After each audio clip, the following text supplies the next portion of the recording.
Hajin Kim, the floor is yours.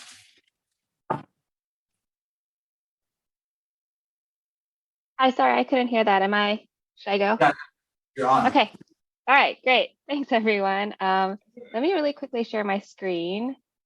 All right. It's actually, Okay. Can everyone see that? yeah.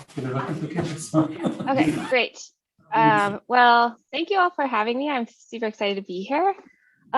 So you are all very familiar with the debate over corporate purpose that most corporations maximize. Must corporations maximize shareholder welfare, or can they also consider other stakeholder interests? The interesting question is, of course, when there's tension between the two, when you'd have to sacrifice profits in exchange for some other societal interest or local community or stakeholder interest. So I come from an environmental law background, and this is increasingly important because of the failure of formal externality regulation. Two trends make this worse. Industry consolidation makes it much easier for ever bigger companies to lobby and block more regulation. And globalization of supply chains makes it easier for companies to move across jurisdictions to places where regulation is more lax. Both of these trends, though, counterintuitively create more opportunities for informal or private voluntary regulation. So I mean things like eco-certification efforts, corporate social responsibility, the voluntary efforts that corporations might go beyond regulatory requirements. With industry consolidation, it's much easier to target, one big Walmart than many smaller retailers to change their behavior. And with globalization, you can have developed country consumers help pay for practices where jurisdictional barriers would before preclude formal regulatory efforts. Okay, so this is a really big deal to environmentalists.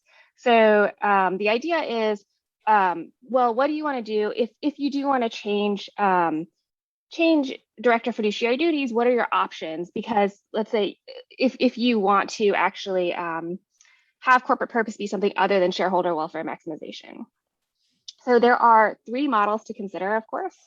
There's the status quo, saying you cannot manage the corporation for societal benefit if it would entail profit sacrifice or shareholder welfare sacrifice. I call this the prohibited model, just for, conciseness.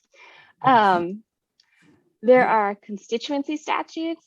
So these say you are allowed to, you may manage the corporation for societal benefit. You can sacrifice profits.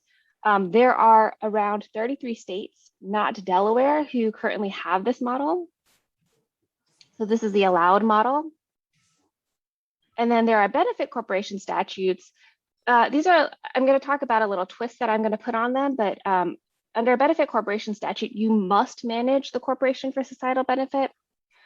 Around 30 states have benefit corporation statutes, and this would be called required, but the twist is benefit corporation statutes currently are opt-in. So, Delaware has a benefit corporation statute, for example, but all of Delaware corporations are not under the benefit corporation statute. If they want to become a benefit corporation, they have to decide to incorporate under that statute. But, there's all these calls now. So the idea is that as between these two, scholars, policymakers say, oh, the allowed regime constituency statutes are stupid. They don't do very much because all they do is allow corporations to care about society. And so they really want the mandatory approach. And when there's these calls for the mandatory approach, there's several proposals in Congress to have the required approach, but without an opt-in, of automatic application. And so these are the two regimes that I'm going to compare today. Despite the sort of, the attractiveness of the required approach, I think there is a problem. And the problem is that it is not enforceable. So because of the business judgment rule, even the status quo, prohibited approach isn't enforceable, right? If you go to court and say, oh, this, Starbucks deciding to not sell plastic straws, that was not a profit maximizing decision, you're going to get laughed out of court because the court will say, look, that's not my purview. I don't want to second guess these business decisions.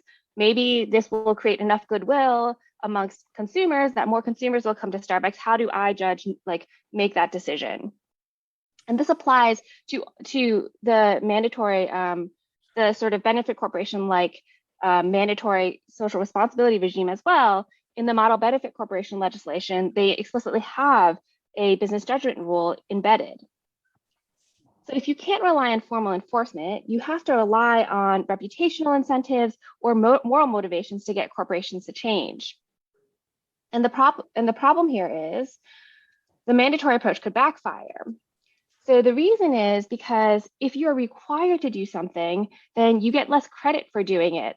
And so you don't look as good of an actor because it's ambiguous. Did you do it because of the rule, or because of the requirement, or did you do it because you just wanted to and you're a good actor, right? Of course, there is a countervailing effect, which is kind of an expressive function of law type effect, where if you have a mandate, it might signify that this is more important to society. And so you might act more under the mandate anyways, even without the reputational incentives. So these are the questions I'm exploring here. I'm looking at two sets of analyses. So, but I will talk only about one, given our time limits. I know we have many amazing presentations today.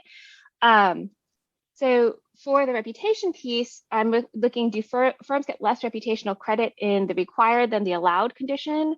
I have two studies here. A later study in the paper looks at, do people do more pro-social action in the required condition?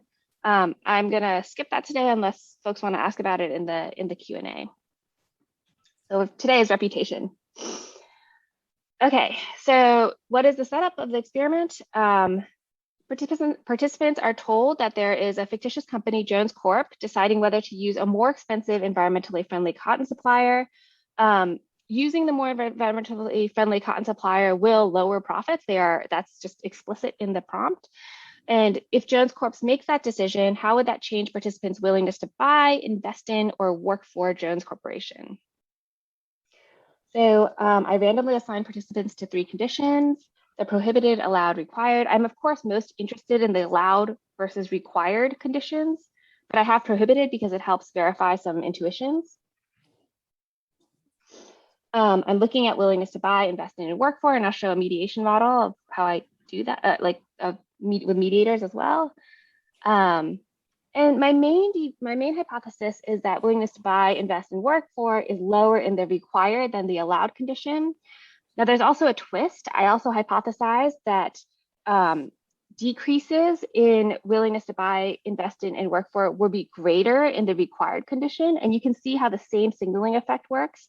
If you are a corporation that is required to do good and then doesn't do good, you look extra bad as compared to a corporation that is only allowed to do good because you so wanted to not do the good thing that you broke the law in addition to not doing the good thing. So I'll talk about those results. I have 2 versions of the study. Study 1 is with online participants from Prolific, and study 2 is with leading university alumni. All right, and so you can see the manipulation for the independent variable. In the prohibited condition, I asked participants to imagine that they live in a society that does not allow corporations to manage their businesses to benefit society. So if they have to choose between profits and society, they have to consider their financial interests only. In the allowed condition, I asked them to imagine that corporations are allowed to manage businesses to benefit society, and so that they can balance their financial interests with societal impacts. Hajin, 3 minutes. Yes. Sorry. Okay. All right. Required is just they are required to manage their businesses to benefit society. They have to consider both. Okay. So the theoretical model, very simplified, is the statutory condition will change how much freedom participants believe corporations have to make their decision. That will change their perceived care for the environment. So in the required condition, you look like you're less free to decide whether or not whether to do good or not. And so if you do good, you don't necessarily look like you care as much for the environment. And that will change the ultimate dependent variable, willingness to buy, invest, and work for. All right, so in study 1, I do find these general results. So I show that in the allowed condition, participants believe the corporations have much more, this is almost like a manipulation check. They have much more freedom to decide whether or not to do the good or the pro-social action. They look like, if they do the pro-social action, they look like they care a lot more about the environment. And so increases in willingness to buy are greater in the allowed than the required condition. I find the same in the second study, and here I looked at willingness to buy, willingness to work for, and willingness to invest. So I show this, this is just the ultimate DV, willingness to buy. You see that it is greater in the allowed condition. Same for willingness to work for, but interestingly, not in willingness to invest, there's no significant difference here. Okay, what the flip though also holds, so there is more as hypothesized there. So these were all pre-registered. There was more punishment for the required firms. So in terms of willingness to buy, required firms were punished. There was greater decreases in willingness to buy if the required firm did not do the pro-social action. Greater decreases in willingness to work for, and this also held for willingness to invest. They were less willing to invest in these companies.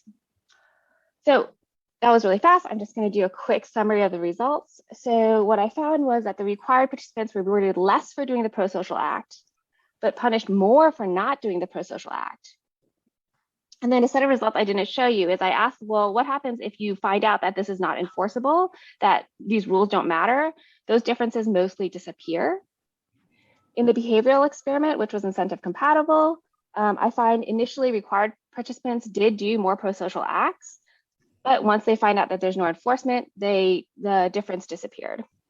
And what's important here to note is that, you know, a lay person, like an investor or employee or consumer, may be less likely to know that these fiduciary duties are not enforceable. But if you're the regulated entity, you probably are more likely to know that it's not enforceable. So very quickly, my remaining time, parting thoughts. The idea, I think, my takeaway is that the mandatory approach can backfire. This is my last slide. But there's lots of open empirical questions. What are stakeholders more aware of, good or bad acts? Are they more likely to reward or punish? Do firms react more strongly to either of these and others? And I will end it there since I know we have very little time. I think we'll take one quick question if anybody has one. The guys overseas. Max, you had so I'll just raise it. I'll try to turn my comment into a question. So Hajin, to what degree do you think having specific goals that are specified can lead to bad behavior on dimensions that aren't part of the goal? So the goal, as you describe it, is a bit ambiguous in terms of what you're supposed to consider. You can imagine, so as you try to make that more concrete, you could, in fact, get more compliance on the specific behavior. But the analogy that I would make to the goal setting literature is that if we reward you for more quantity, we can get more quantity, but we also will get a reduction in quality, and you're more likely to cheat in order to achieve the quantity goal. So sort of unmeasured dimensions and ethicality are both injured by goal setting. And that seems to be very relevant in your context as well. Yeah, that might be right. I really want this sort of ambiguous goal, because the whole point in my mind of CSR and private regulation is to encourage beyond regulatory behaviors across many dimensions. That one of the reasons why we can't regulate some of these is because we just don't actually know, and the private entities will figure out the harms before the government and other policymakers and NGOs will catch up to. And so the idea is to be ambiguous, but you're absolutely right. I think there's a whole different reputational signal. Well, one, there is probably a backfiring effect and licensing effect if there is a much more concrete goal. And two, the reputational signaling is very different once it is that concrete. So, for example, there is, CSR reporting, sustainability reporting is now just super widespread. So because like 90% 99% or some crazy high number of Fortune 500 companies do sustainability reporting, you're not going to get the reputational credit, even though it's voluntary. You don't get the reputational credit for it anymore. But that's okay because there's a progression, right? So within the sustainability reports, if you report your scope 1 and scope 2 emissions, that's no longer that impressive. But if you go through and figure out all of your scope 3 emissions, now that is more impressive. And so there's hopefully a progression in what society demands. But you're totally right. That's very helpful. Thank you. Roy, quick one. Hajin, I think that just piggybacking on your point right now on reputational signaling, I think that if something is required and everybody's doing it, it doesn't mean that it loses its signaling value. Because in reality, it's more of a continuum, right? If all companies are required, as in India, to donate whatever portion of their profits to charitable causes, then I can simply compete on the quantity, right? So the fact that we're requiring something, okay, this is a stage, right? It focuses everyone on that, and there's a spotlight. And now it's not a matter of whether I am CSR or I'm not CSR. I'm out competing others. And I think that in studies that checked switches, it's not the same thing, but countries that switched to mandatory disclosure of corporate charitable contributions like Israel, or companies that switched from mandatory to voluntary like the UK, you saw that there was an actual effect, an increase in charitable donations when you switch to mandatory disclosure, and a decrease in charitable donation when you switch to voluntary disclosure. So I agree that you can still compete, but I think the signaling, okay, so I agree you still compete and it's a continuum. And what you saw in my results was actually the willingness to buy did increase for the required companies. They just didn't increase as much as for the allowed. And so it's not like the reward goes away entirely. That said, I do think there's evidence that the requirement can backfire. So even in the Indian context, the 2% CSR disclose or pay 2% of your 2% of your profits to charity. What ended up happening is you saw the companies that were previously paying more than 2% go down to 2%. And so more companies went up to 2%, but you did see that effect. I mean, theoretically, companies could compete on quantity, but that doesn't mean that they necessarily are going to.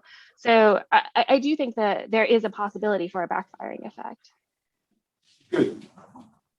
Thank you. Next up is Jesse, right? You can do a, Yeah. Shall I say the circle next? then I'm going to be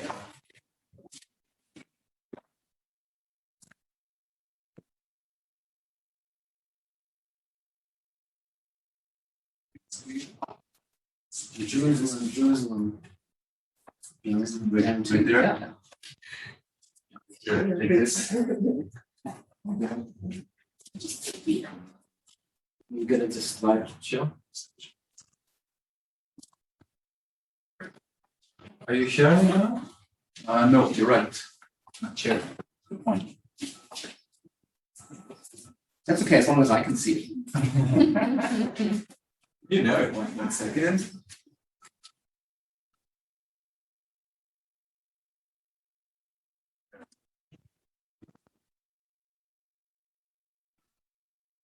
I'll see the presentation, right?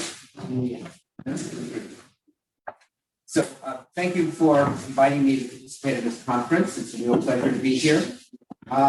This is joint work with Mark Holger, Spamann, who's on Zoom, and Charlie Wang, who I think is also on Zoom.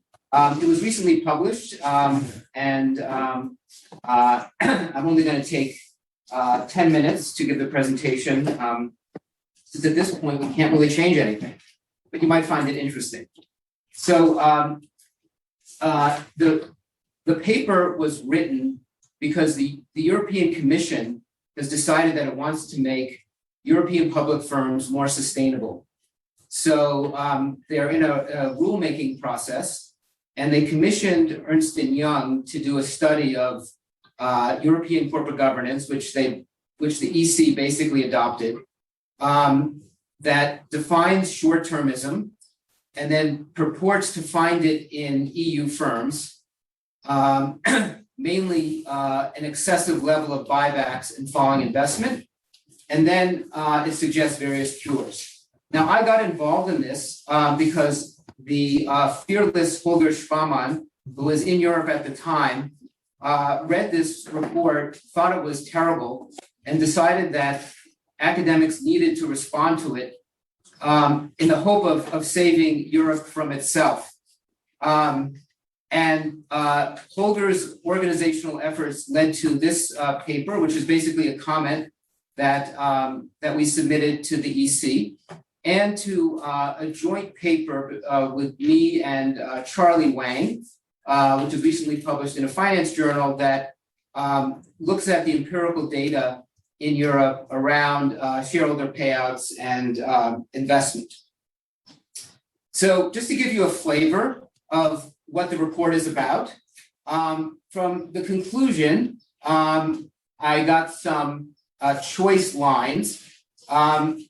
The report says that companies focus on short-term benefits of shareholders rather than on the long-term interests of the company, where the interests of the company, according to this report, encompass not just the interest of shareholders, but also the interest of employees, the interest of customers, the interest of the local and global environment, and the interest of society at large. Now, this is quite a modest scope because it doesn't extend to the environment on Mars or other planets or things beyond our galaxy. They know their limits. Okay, so what's wrong with the report? Basically, there are a bunch of conceptual problems with the report, which I'm not going to talk about. I'm going to talk about how the report fails to measure shareholder payouts and investment properly. It misuses the prevailing academic literature by cherry picking papers. It doesn't consider the costs and utility of potential cures. I'll also talk a little bit about that. And our conclusion is basically that this report is a hack job that the European Union should give no weight to. So let's talk about the evidence of short-termism. Here's what the Ernst & Young people came up with. They said that shareholder payouts, which is dividends and repurchases, are increasing and high. The fact is that Ernst & Young ignores equity issuances, which are the exact opposite of repurchases in terms of their effect on moving cash between shareholders and firms. And if you take into account equity issuances, which they stupidly don't do or deliberately don't do, the shareholder payouts are in fact moderate. The second thing they say is that capital expenditures in R&D has declined over this period. The fact is that investment intensity has increased. And the reason why they have their finding is that they rigged the sample to exclude various firms, we think deliberately. The third claim they make is that the shareholder payouts are very high and it deprives firms of resources for future investment. In fact, we do the numbers and we find that cash balances are increasing. So I'm going to show you some graphs that sort of get at this data to give you a flavor for it. So let's talk about shareholder payouts. So the green series is dividends and repurchases. And over the period they're looking at, it's 65% of net income. Net income is the sort of the gray shaded area in the background. If you deduct equity issuances, which involves capital inflows into the company from shareholders, then the total is about 38% of net income, which is very similar to the United States. And you can see that like in the late 1990s and early 2000s, it was actually negative. So shareholders were contributing more capital to firms than they were taking out. Investment. So basically, Ernst & Young puts together a rigged sample of firms to measure investment.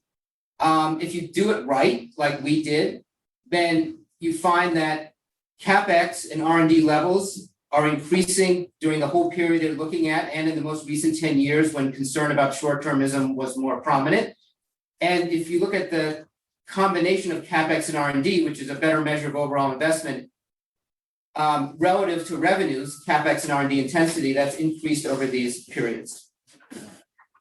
The Ernst & Young study says these these payments to shareholders will decrease the resources available for investment in human capital, R&D, blah, blah, blah. But cash balances in EU public firms are rising. This dark green series shows the amount of cash held by EU public firms. The dotted series is cash over total assets, which is like less interesting, but they're basically European companies have been accumulating cash, they're not running out of cash. Plus, firms can always issue more equity if they need cash. That's the whole point of going public. Apparently, Ernst & Young doesn't understand this. And in fact, many European companies issue a lot of equity.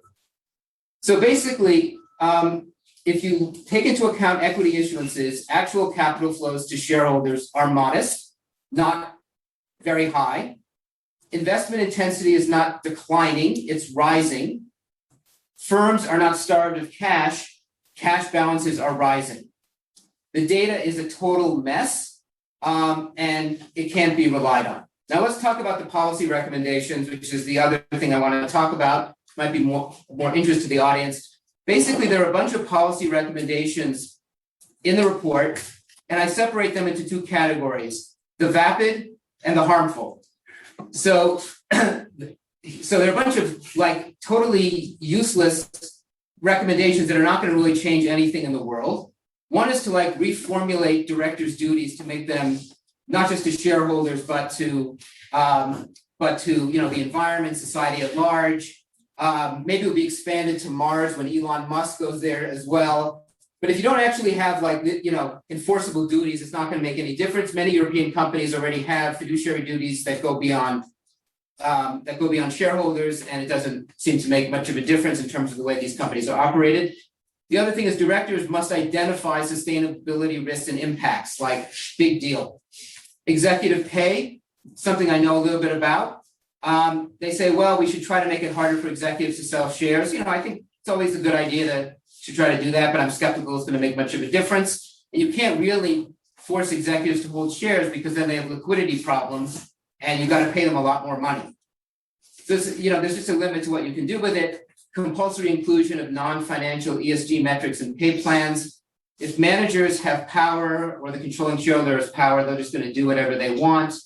The ESG metrics will be sort of like dressing, and the companies will be run however the people in power want them to be run. Companies must consider sustainability criteria in board nomination processes. A requirement to consider something is obviously meaningless, and they should establish mechanisms to engage with stakeholders, some unspecified mechanism. Of course, companies are always engaging with stakeholders because, they need to deal with the community that they're in, they need to deal with customers and employees. So it's just sort of like something that they throw out. All this stuff is basically meaningless. The harmful thing is that in addition to expanding directors' fiduciary duties to include the interests of the environment, society, employees, etc., they propose that stakeholders other than shareholders should be allowed to bring suits in courts to enforce these duties. This is a really bad idea, because if you're the director of a company and anybody can sue you for breach of some amorphous duty, you're not going to want to take any steps without getting buy-in from anybody who could sue you, which means that European companies, which frankly are like not the most entrepreneurial and innovative and aggressive, are going to get like tied down even further. So it's a bad idea. In addition, given the conception that these people have that it's somehow bad to return capital to shareholders, if you basically have this type of fiduciary duty and you make it enforceable, mature companies are not going to distribute cash that could be invested in growing companies that will actually provide jobs. And then, the third reason why it's a bad idea is that if you're an EU company and you're subject to this type of fiduciary duty, you're going to think about re-domiciling, relisting outside of the EU, or if you're a startup and you're going public, you're not going to want to go public in Europe because this is a crazy rule. You're going to go public somewhere else. You're going to go public in London or New York or, in Asia or whatever. So the report is full of misconceptions, full of bad data, and full of stupid recommendations. Perfect. Right on, Mike. Was that, Honestly, I can also ask. I said right next to them being on time and short and sparing a few minutes. But a short question. That means my main question is: what is the exact problem? Is the exact problem the overarching goal of changing corporate governance in order to cater also to other stakeholders? That's one argument, saying this whole project is bad. Or you know what? Would you have any other recommendations? Even if you would have this overarching goal, these ways to do it are very bad. But are there any alternative? Your most of your problem is with the goal, right? It's not only with the mechanism they choose. So one of the things that we say in this paper is that, if you're worried about the environment, like impose a carbon tax or have regulations. Not to try to do it for fiduciary duties. Yes. This is not a good way to do it. Deal with it in some other way. You want to protect employees. I mean, I personally think that European employees are overprotected, which means you have a lot of unemployment in Europe, because it's expensive for companies to hire people because they can't fire them. But if you wanted to do something better for employees, you do it through laws that apply to all companies, not through these, crazy fiduciary duties. so very quickly, I have two questions. The first one, you needn't answer at all, you should disregard, but according to your model, who's going to win the Eurovision Song Contest? This one you can. I can just tell you who I'm rooting for, Okay. but you know who it is. Malta. No, I'm from Malta, but anyhow, Jesse, so what's your explanation for the existence of this report? I mean, Ernst & Young, really, Okay. they know their job. So who's- good who's question. behind They it? know their job. That's exactly the answer. Yeah. So I've tried to find out what is happening here, because this report is so embarrassing. Like if a student gave it to me, I would fail them. So the question is, how did this report get generated? So my understanding is that there are people in CONSOB, which is the Italian securities regulator, that are working with the European Commission, and they wanted to generate a report to justify changes in corporate governance. So they basically told people in an Ernst & Young office in Rome, or maybe Florence or whatever, or Milan, to basically come up with certain findings. And they basically gave it to junior people, and they wrote, like a very bad, thesis. What can I say? And I think that they got so much flack from us and your academics in Europe that basically the EC has started to distance itself from this report. Like they say, we're moving on, our they haven't said what their recommendations are going to be, but they're like, because they were on a path to begin with. They're on a path to basically bring more sustainability to European companies, which I think is, we'll have to see what they ended up doing. But basically, this report got generated to support that objective by people who, really don't know what they're doing. They probably never expected people like me and Mark Rowe and Holger and Charlie to actually read it.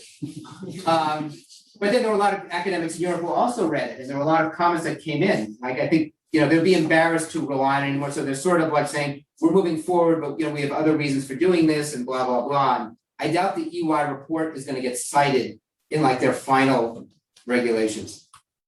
Wait, That was my question. anybody else? Fine.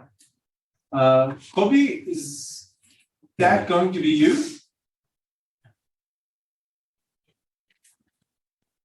Who's up next, buddy? Kobi or Tami? They're both on Zoom, but I don't know. Okay, Scott? we Is that can't gonna hear be you. you? Kobe. I can see your thought here, but we can't hear you.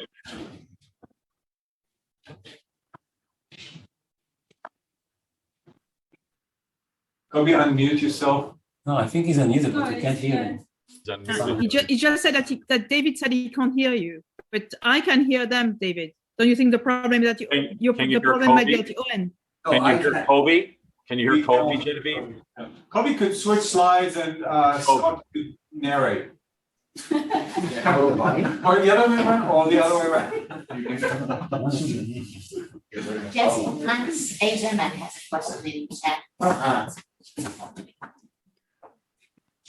Can you take up? Oh, it's the same one.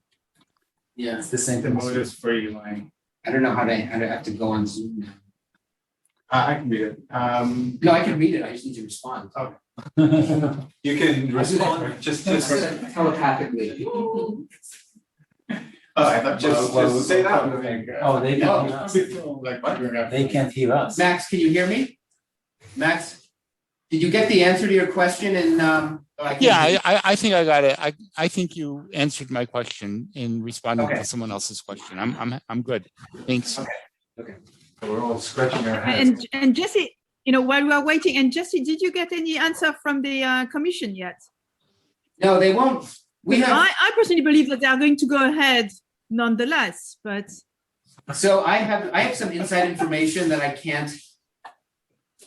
So I don't think they're going to do the thing that is the most stupid, which is to create enforceable duties against directors. But they may do something that's just like a little less stupid than that. But still quite stupid. I don't know. I don't know in the end what's going to happen. The other thing is that, I don't really understand like EU policy making, but the European Parliament has to approve it, right? Yes. They have to come up with But the something real that- power is the commission. What? The real power is with the commission. But I think to make the law, is it like if you want to actually make laws that are binding on the different European states, the Parliament has to approve, no?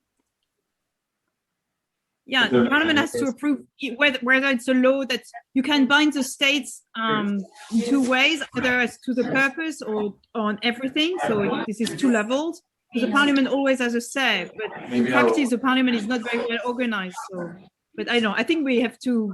Yeah, okay. Move on to the next. Kobi, does it work now? Hear me now? Are you able to hear me? Yeah, great. Perfect. Okay, great. So I apologize. Thanks for the organizers for inviting me and for the patient. This is a joint project with Scott Hirst from BU and Tami Kricheli from Tel Aviv University. And I hope that you see well. I'll skip the theoretical background because we don't have a lot of time. I'll just say maybe one sentence about it. It's related to what Hajin mentioned earlier. Obviously, one of the most important debate in corporate law in the past years is whether managers, corporate leaders should maximize value for investors or take into account the interest of other stakeholders. The stakes on this issue are high. There is a vast literature about it. They focus mostly on the pros and the cons behind this move and what managers are doing in reality and whether they take this interest into account when they have discretion. But the assumption behind all of this is that investors have some pro-social preferences. This assumption has not been systematically examined, at least to the best of our knowledge. And this is what we are trying to engage with in this paper. And just a quick clarification, obviously we are not talking about situation when where doing the pro-social thing also enhance shareholder value, because this is a clear case. We are looking at the trade-off, because in reality we have some trade-offs and those interests can conflict.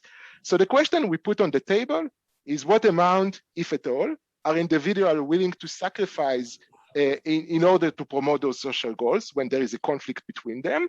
The second question is whether this amount depends on the channels, right? Whether there depends on the question whether the individuals are acting as investors, consumer, or donors. So if we take the seminal paper of Hart and Zingales, they assume that people who are pro-social as consumer will also behave the same as investors, but it's not. It's not based on empirics, right? It's just their intuition. Also related to that, and that's the third question, we examine whether this amount depends on the characteristic of these individuals. For instance, their political affiliation, age, and gender. And this relates to the work by Michal, David, and Quinn as well about millennial investors. So we examine that and other parameters. Just a few words about prior literature. When they examine investor preferences, they don't, there are a few, this literature like a few dimensions, important dimension in our view. A, they don't put a clear quantitative trade-off. B, they don't push investors to reveal the true preferences because there is no incentive structure behind it that enable, they just ask what they think and people can say, yes, I'm pro-social, but are they in reality behave that way? So that's the question. And lastly, they don't compare between the different channels. So that's what we are trying to do. We use Quatrix to recruit participants, US residents above the average age of 18 with some experience in investing, and we randomly assign them to one of three possible surveys: the investment, the consumption, and the donation. And they are totally identical in terms of the incentive structure and the story behind them, with minor adjustment, but really minor adjustment. And the way it works, and I show you the investment condition, but they are all the same. So we tell the participant, you have 40K, you can invest in 1 year. You have to do 4 rounds of investment. In each investment, you have 10K, and you have to decide between two types of portfolio. One is the general portfolio that mimic the market, and the other is a socially responsible portfolio that excludes certain companies that do not meet certain threshold with respect to gender diversity or income equality or environmental protection or faith-based value, which meaning excluding basically companies engaged in adult entertainment, gamblings, tobacco, this type of stuff. So 4 investments related to these 4 social causes. And at the end of each round, they can choose between having 10% return, annual return, or having 9.9 or 9 or 8 or 7. And what we are trying to do here is really to tease out their switching point, right? Where they think, okay, at that point, I don't want to maximize social values. I just want to think about returns. So this is how it looks like. I can send you the surveys if you are interested. And this is, an example of one of the 10 questions we asked Gemini's set, right? Do you want $1,000 return or 700 if you go with the environmental protection responsible portfolio? And again, it's built on literature that try to explore individual time preference. So we do something similar here to try to find the switching point of those individuals. Again, I mentioned also the consumption and the donation. They are totally identical, so we can compare between the channels. Aside from minor adjustment, purchasing account instead of investment, and you can buy from a list of general supplier versus socially responsible suppliers. And again, if you go socially for the socially responsible option, it's a bit more expensive, and you'll have less at the end of the experiment. And here is our reward structure. So they all get the fixed amount from Quatrix. It's always the same, but they can also have bonus. And the bonus is really built on how much money they have based on the investment decision they are making. So if they go only with the general portfolio, for each round, they can have a 10% annual return, $1,000. And at the end, they will get $1 for each 1,000. So in our experiment, if you just go with the general portfolio, you get $4. If you opt for the socially responsible portfolio all the way along, you will get almost nothing. And if you go somewhere in the middle, you switch at 5%, you get half of the amount or something like that. We also provide them with lottery tickets. And again, the more saving returns you have at the end, you get more lottery tickets, you get higher chances to win a prize of $100.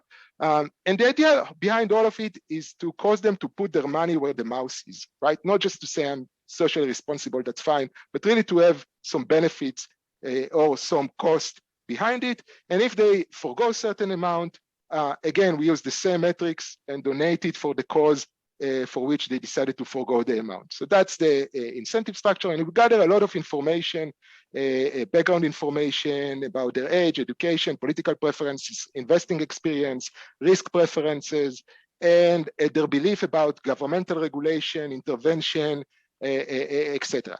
So at the end of the process, and we asked them, by the way, 2 attention questions, we eliminate a lot of the people who didn't pay attention, again, to improve the quality of our sample. At the end of the day, we had a sample which looks like that. This is the descriptive statistic of it. We had about 150 participants for each of the channels: consumption, donation, investment. And it's pretty balanced in terms of gender, age, amount, political affiliation. Next, we examine one of the most interesting questions in our view, the amount they are willing to forego to promote the social causes. So in the example here, you see that in the investment condition, for instance, that's the arrow, people were willing to forego up to 2.6% of their profit on average to promote social causes.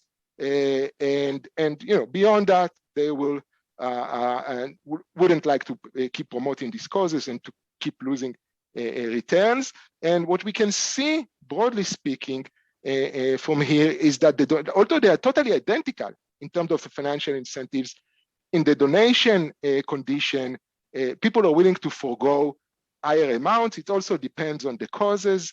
And this is the slightly different way to look at the distribution as well. So the line in the middle is the median. And here you see the same results that in the donation condition, more people are willing to forego money and the amounts are higher. And this is a factor analysis where we basically neutralize some confounding effects. And here we see again that the donation condition is much stronger. So the bottom line for the first part of the experiment is that channel matters.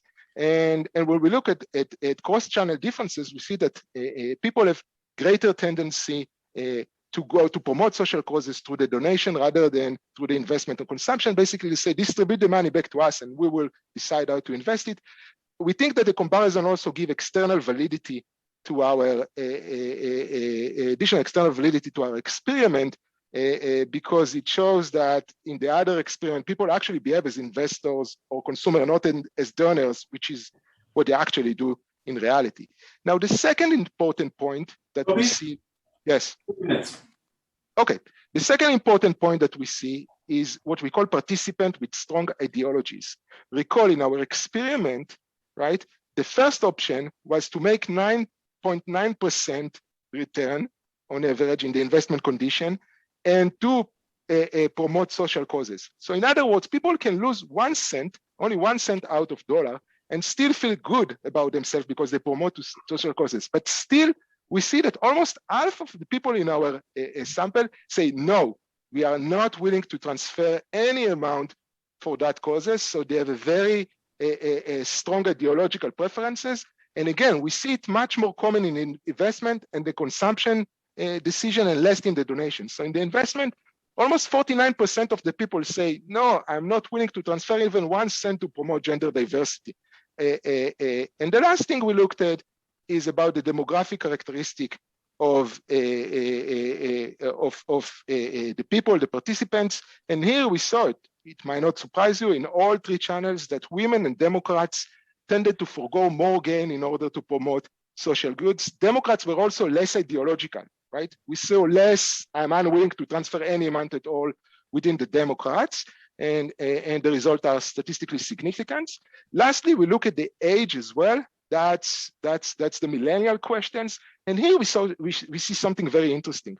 We see that young adults are willing to forego more monetary gains to promote a social good in all the channels. So they are idealistic, etc. When they grow up, they come to my age more or less. They have mortgage, they have kids to feed, they have much more financial constraint.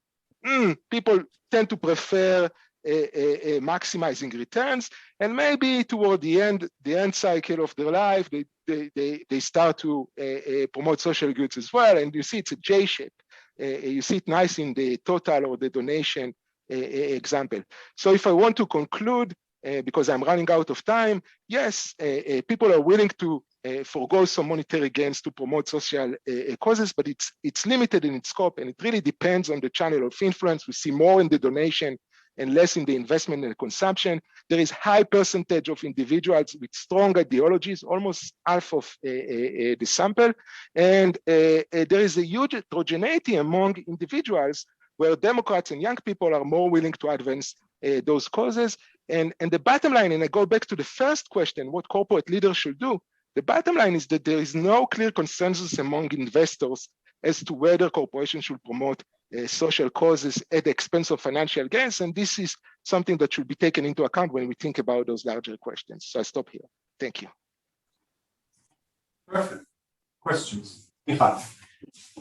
I think it's great. I think what's relevant for your paper is that there's a lot of market research surveys that are sent to investors as millennials, and which actually have a lot of empirical results. And these are survey results. This is what the fund managers are acting upon and so forth. So I think if there are differences, it will be interesting to see and to understand what is the source of the differences. You guys can say, in our experiment, people really put some money in the surveys and just surveys, but the surveys are quite consistent in their results, and I'm not sure if there are differences or not.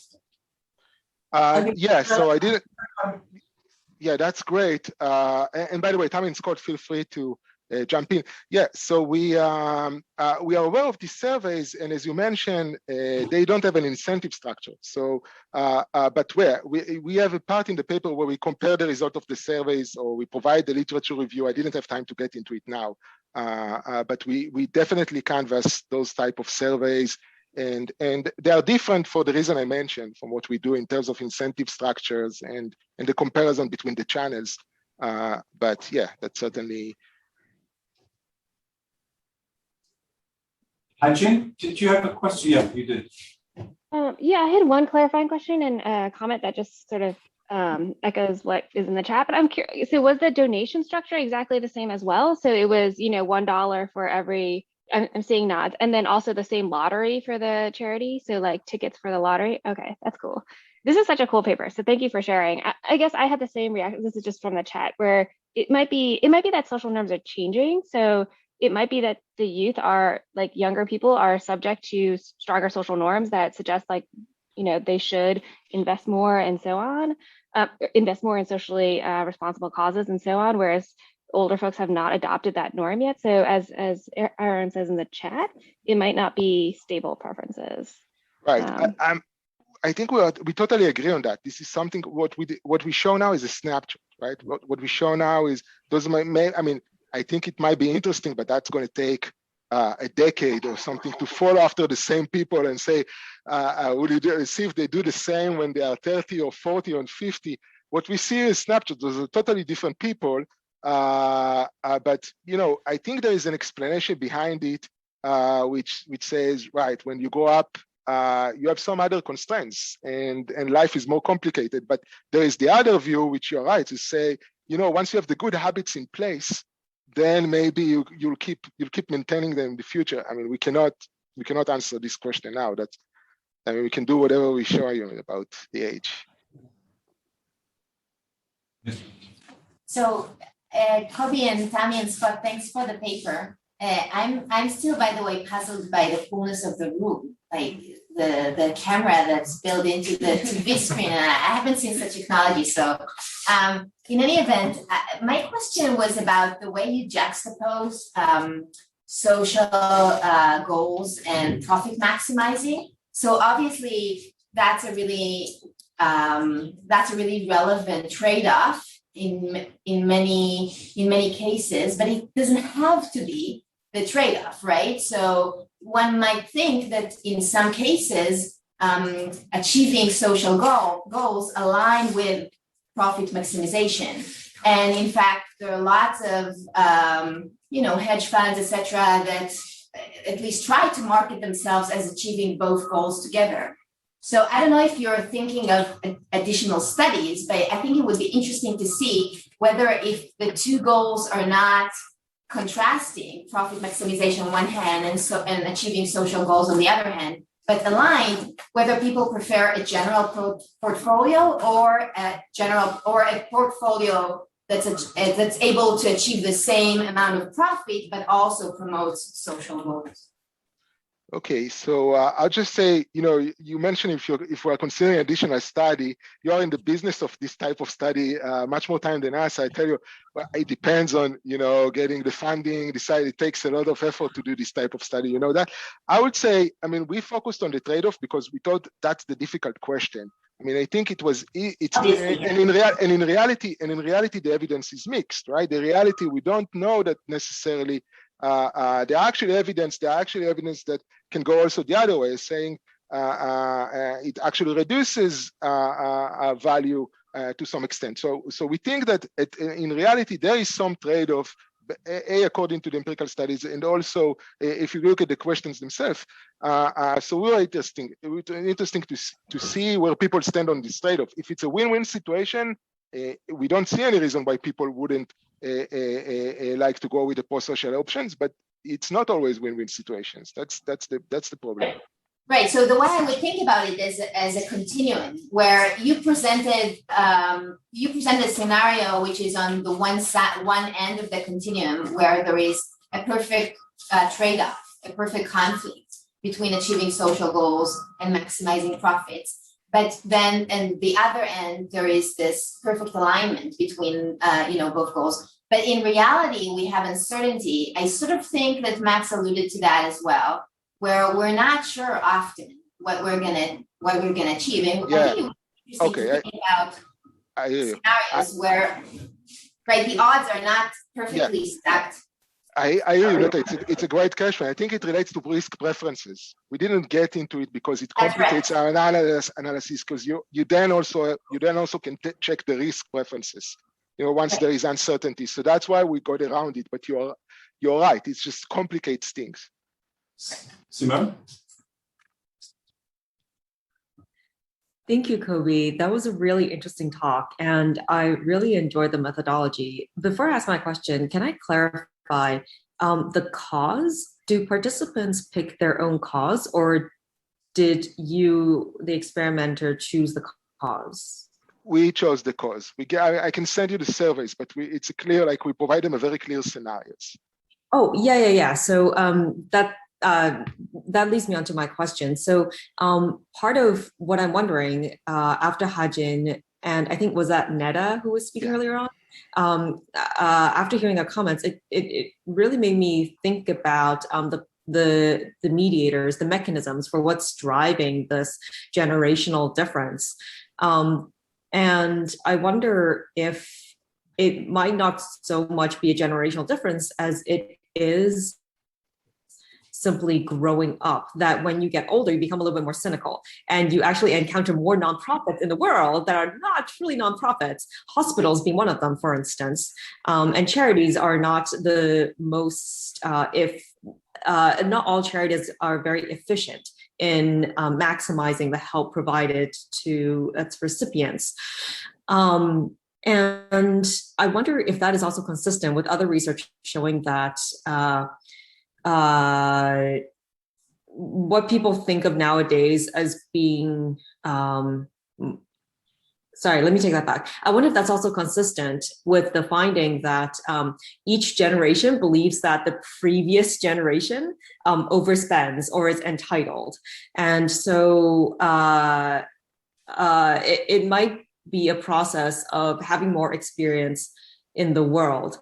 That said, I think that for sure, there's the possibility that CSR and ESG is just more in the forefront of our minds nowadays. And Friedman, though influential, is becoming less so. And so perhaps these two things, there is the process of growing up, being more cynical, being more cautious is having an effect. And then on the other hand, this cultural paradigm shift of focusing more on CSR and ESG that's driving your results. But again, I love the methodology. It's an experimental take on CSR and investing in social causes, and I love it. Thanks. Can I add a follow-up and then we'll wrap up and move on? You are the moderator, so I cannot say anything. I mean, go ahead. So you know what happened to the last one who said to Amir no? Yeah. So about the social preferences, I think this is an old finding. I mean, this has been established in the literature at least in the mid-70s. The work of Ron Inglehart. You may want to look up his work in sociology, documenting that the young generation always has a more pro-social, pro-environmental, pro-whatever, other regarding preferences compared with the elderly. And that shifts over time. So we know this since the 70s. The other comment is that, I hate to bust the bubble, but that's illegal. So once you document that there's diversity in people's taste for investment or preferences for investment, you cannot, as an institutional investor, you cannot aggregate other than by way of maximizing financial gains, risk-adjusted financial gains. So in terms of doctrine, positive law, Hajin and others may need to look somewhere else. On the last point, I agree that it is, that's the implications, and I agree with you that they're important when we take into account that there is the diversity in shareholder preferences. I agree with you. It's important implication that affect the legal. Yeah. And by the way, Amir, according to what you say, it's a very low burden because you just have to show that there are few people who thinks like that. You don't have even to show that they are the majority. So the burden is pretty low. The UK Supreme Court in a case called Palestine Solidarity actually endorsed certain rules that say that if you have a large number of investors with a kind of managed scheme, there has to be a near unanimity of preferences, if preferably full unanimity for the trustee, for the fund manager, to be able to sacrifice risk-adjusted financial gains for whatever you want. So, and they need to go through a whole set of procedures in order to verify that there's near unanimity and so on and so forth. Legally, it's illegal. Okay, let's put it like that. Okay. Good. Thank you. Good.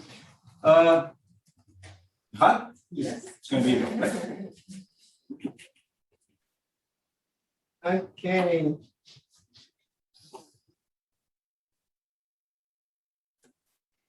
Okay, so thank you so much for everyone. I'm so excited to be here, and this was a wonderful hearing of research with this research group.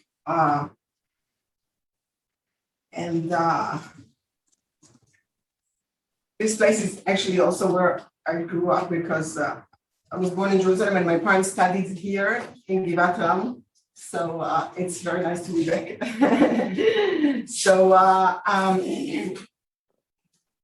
this is our joint project with David and Quinn that are joining us, right? And it's a continuation of our work, our previous work on Millennials. And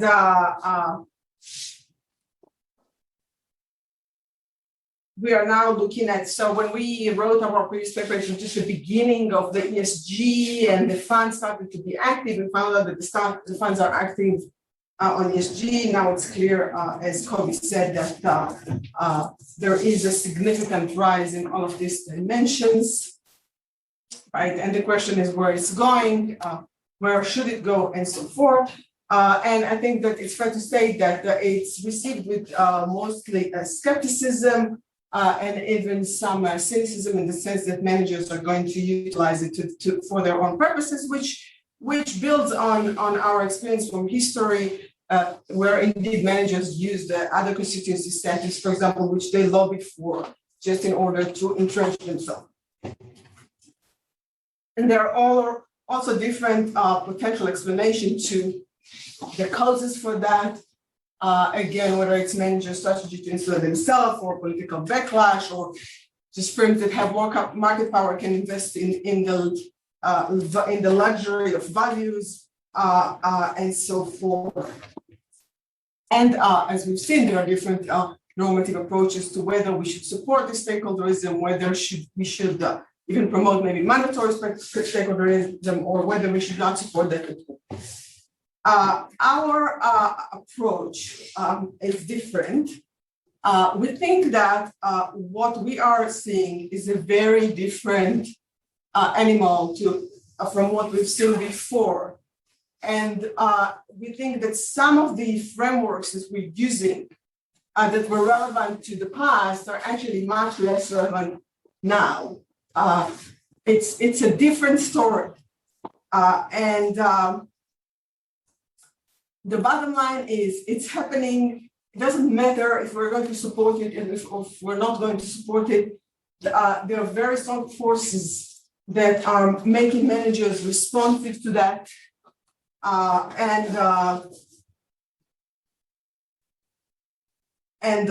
These forces are the young people, the millennials, who exert their influence through different dimensions as consumers, as employees, and as investors.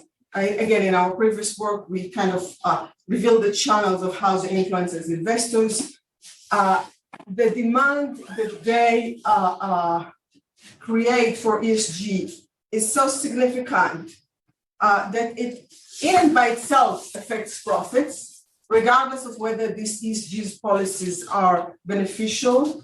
So whether or not diverse boards contribute to firm performance, if your board is not diverse, it could definitely affect your sales of products in the market, and therefore affect your profits. It could also make it more difficult for you to hire talent. And what's really happening is that they create a pressure on managers in the short term. So some people talk about maximizing value in the long term. It's more a short-term pressure not to be branded in a negative way, because that could result in a very significant penalty. There's a fear from the cancel culture and so forth. Also, firms that don't have market power have to engage with it even more than firms that have market power, because it's a way to survive. So I'll just give some examples and anecdotes. Here the Business Roundtable announcement. The former president is saying that this announcement was really aimed at the millennials. Now, we can still think that, of course, but it's just a cheap talk, and they can fool the millennials, and they can still not respond to that and do the old thing that they were doing before, and so forth and so forth. Again, it's different for many reasons. It's not anymore the small shareholders who want to maximize returns, but are rationally passive because of their collective action problem. These are consumers and employees that have very clear goals that they are willing to pay for. It's not a matter of maximizing profits. For them, it's more, this is our identity, this is how we live. I'm not going to sleep well if I know that I purchase products that are not good for the environment, and so forth. And because of that, the master now is different. The collective action problem is less influential. It's less important than these are small individuals, because they don't act just in order to influence. They act in order to feel comfortable with themselves, to live up to the identity that they believe they have. And they are pretty sophisticated. So here, and the last thing I'll say about this is that, and managers at least believe that it will affect millennials' decisions about investment, consumption, and employment, even though we don't know what will happen 5 years from now and when they get the money. But managers got a lot of surveys and materials that told them so. Okay, so there's tons of these. 64 millennials won't take a job if the firm does not promote a CSR policy, and so forth and so forth. 73% of millennials are willing to pay extra for products that are sustainable. Here's a McKinsey survey from 2021. 80% refuse to buy from brands that involve scandals, and so forth. And as I said, they're also pretty sophisticated. So, for example, when you go to marketing websites, you speak to managers, they'll tell you that one of the most important things for millennials is transparency. Why? Because they trust their peers' assessment more than your assessment or what you sell them. So they want transparency. And they really look to see if you are trying to provide them with transparency. So here's, for example, Everlane, a company that is successful with millennials. You see, they developed a method of radical transparency, where they upload YouTube movies that expose their production process and the price of the products that they use and how much profit they make on each, and so forth and so forth. They want transparency and honesty. Again, from a marketing materials, you must make it easy for them to validate your claims by presenting research and proof. Millennials and research your claims outside of your own marketing. Don't make false claims ever. Being honest may even be more important than being right. There were some examples to that with the response to the murder of George Floyd, where firms started to kind of show support online for the Black Lives Matter. But then pretty quickly, millennials in the blog started to point out firms that did show support, but did not have a diverse workforce, and other firms that did show support, but did not put their donations in the right causes, and so forth. So it's a new game. Still, of course, managers' incentives are similar in the sense that if they can use it, the stakeholderism for to still benefit and insulate themselves, they may still do that. But it's going to be much harder. Definitely, it's a different world, and we see also effect on the funds activism that we described before, and that is now continuing to climate change, and they vote against boards based on climate policies and so forth. We see effects on the ESG measures themselves. Diversity has improved significantly, and you guys think it's a small change, but actually I view it as a significant change, because diversity means that boards added outsiders to their boards, and this is something that in corporate governance we tried to do for so many years in so many ways, and without success. And now it's happening through diversity, at least to some extent. So,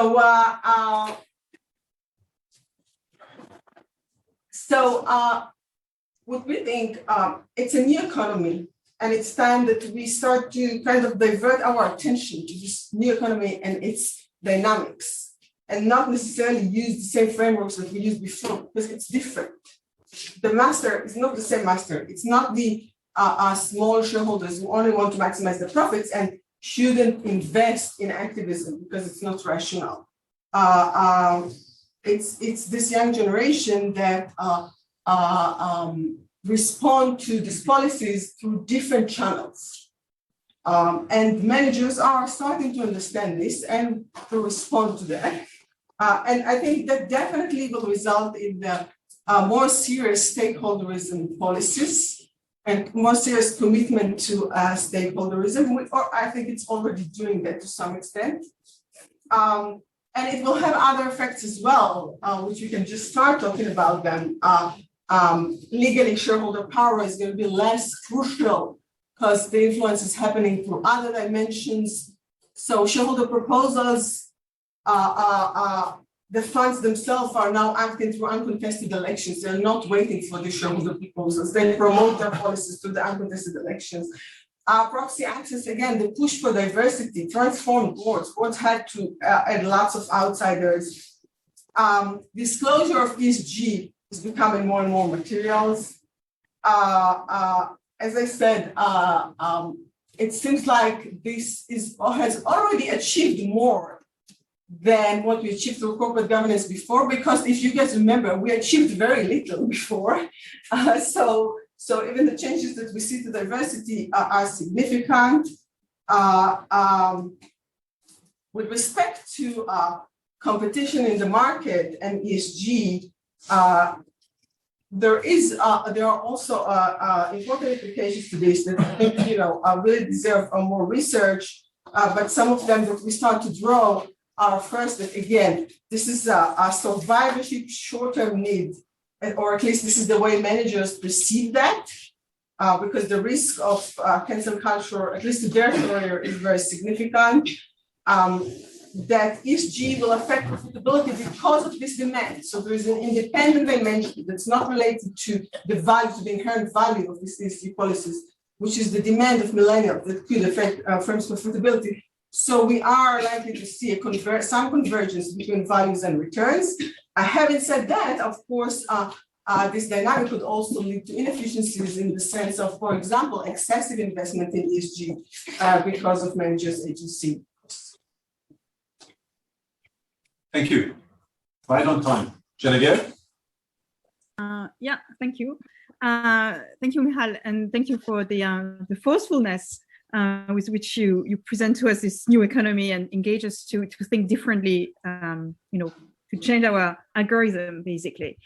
I was wondering, all of us, older generation, they were also, at some point, they were between 18 and 24. They have all been, everyone has been between 18 and 24.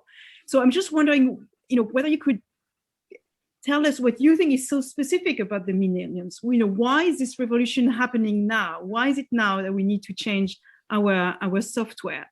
Is it an effect of social media, which I think would be my hypothesis, that what you mentioned, collective action, and I think this has really changed the way people can act and can engage. And also verify, sort of remember there was a time where, we didn't have the internet and we didn't have access to all this information. So is this the key to this, sort of change of paradigm? Or are there other elements, including the fact that there are new challenges like climate change, etc., that are, more pressing than they were before? Though I would like to say that on the second point, it seems that at every time there are pressing problems. So I wonder whether you would agree that this change in communication actually has been the key. Great. So I'll say a few things here. First is, every project has its own trade-offs. These projects definitely, their main trade-off was, on the one hand, we were very excited to work on this new thing. It was kind of revealing, in front of our eyes. On the other hand, since it's so new, we had to make lots of speculative claims, more than we like to. So that's why we try to limit our claims as much as possible and not go into the very interesting question, which is why, right? What's happening here? Or why there is a shift in preferences. But when we started this group, Val told me, are you saying that there is a shift in preferences of the whole generation? Because that's, if there is, that's a big thing. It's like not common. And it was interesting to hear this comment from this perspective, because it made me think, if you ask me for my personal opinion, I think that it's actually finally the PC culture is having some teeth. It's like these people were raised on it for so many years, and I used to think that it's only talk and there's no. But now when I talk to my students, they that's what they say. They say this is our identity, because I ask them things like, but you have friends that don't go to vote even. So how? So they say, yeah, we don't do it in order to influence. We do it because this is our identity. This is our way to feel, to live well in the way we believe we should. So, but of course, there's a lot. There are lots of questions about this. Go ahead. Thanks, Michal, and thanks, David and Quinn. So 2 quick pushbacks. First, you're telling us that it now affects profits and survivorship risk, and you use the example of border diversity. So wouldn't we expect the stock market to reflect that? But in Jesse's recent other takedown, Jesse's the takedown artist now of the border diversity studies, he tells us that the stock market doesn't punish border diversity or doesn't reward border diversity. So the first point is, what is going on? Right. Is the stock market not realizing what you're saying? And the second point is on the collective action aspect. You're telling us that collective action problem isn't that bad because it's not about collective cost and benefits. It's about the personal cost and benefits of avoiding guilt or avoiding shame by others. But if that's the case, then it just militates towards window washing. If I'm the company, all I need to do is to give you the perception that I'm a nice company, and that's it. And there won't be much change. Right. but this is exactly why I had these slides about the transparency and how sophisticated they are and how they go. I can be transparent about things that I want to be transparent. Okay, it's, you can still think that managers can still fool them. It's getting really hard to do that. And it seems like the managers are now in an environment where they actually don't understand it. And at first they think they can fool them, but then they realize that, it's very easy to see through in many cases. So if I'm going back to Holger and Adi and Gidon from yesterday, Volkswagen, Dieselgate, less likely to happen nowadays because of the millennials? Well, so it depends. I think that now their focus is on the social costs, right? So it really depends on what will be the next. So definitely now it's more about stakeholders and social costs. But if they turn their attention to other needs, it would apply as well. Now, with respect to the empirical evidence, it's too early to do this study. I actually read and given I haven't worked about that, I actually read the diversity studies somewhat differently. I think that the empirical evidence, I think that in order to assess this, we'll need to have a long-term. The policies just started, the campaign of states just started 2017. A friend only then started to add board members. And of course, it will take time to have an effect. But for example, all the cross-section studies do have correlations between board diversity and value, which is something, if we guys remember, we used to have when we looked at board independence. So it's true that for the California mandatory law, right, there was negative effect, but that's not really the way to test our hypothesis. If I could jump in, if it's okay. Yeah. I mean, one of the things that we want to highlight here is that investors are starting to treat sort of these issues as material risks. So for example, on diversity, companies often would make sort of blanket statements that they value diversity. But what we've seen recently is investors asking to see the EEO-1 forms that have sort of line level diversity disclosed in a credible way. That makes it difficult for companies to fake this stuff. And the investors will say, well, we're doing this because it's important for companies operationally to draw on the whole pool of talent. And maybe that's true. But we think what's really going on under the hood is investors are understanding that a company that's misleading its market about its diversity efforts is vulnerable to having those misleading efforts revealed. And there's a financial risk associated with that. So the studies around, does having a diverse board improve the operational abilities of your companies? We want to draw a slight distinction and say, we don't need to take a position on that to believe investors are starting to worry about diversity because millennials as employees, as a market for the firm's goods, care about diversity. And that makes it a risk through a channel that hasn't really been in the foreground of these discussions. Can I ask Michal, do you have, and I'm asking this as an outsider, do you have evidence that this is a new phenomenon? I mean, I can sort of assume that back in the Jim Crow era, when the United States was coming out of this, people were voting with their wallets against racist businesses. And, maybe later, or maybe earlier, regarding, the earlier days of the gender equality movement, customers were voting with their wallets to promote firms that were, considering themselves or promoting themselves as more egalitarian. Now, I'm still a little bit puzzled about the contrast between Kobi, Tami, and Scott's paper and yours. I mean, that hadn't come up yet, but I think there is a right. So let me get to it. So for example, when we started our previous research, our paper, it was still not one, and the business roundtable announcement was not out yet. What? There was no business roundtable announcement yet. There was nothing. But we saw that the funds were active on these issues. So we started to look for the reason for that. And what we found, which we talked about in the paper, was that in the business literature, And again, banks, small banks are doing research for the investment funds, for the index funds. And this research is sending surveys constantly, tons of surveys, every quarter, every month, every year, that profiles investors and their preferences. And the Larry Fink and all the other fund managers are making decisions based on this, okay? For years, these surveys came back the same, which means that investors are interested in maximizing returns. But you're not talking about investors. Yes, right? yes, and then, of course.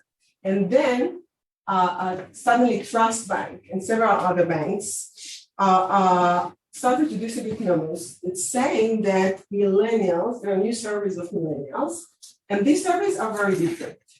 That millennials are actually prioritizing value over returns. They say it very clearly, and at least according to what they state, their preferences are very different.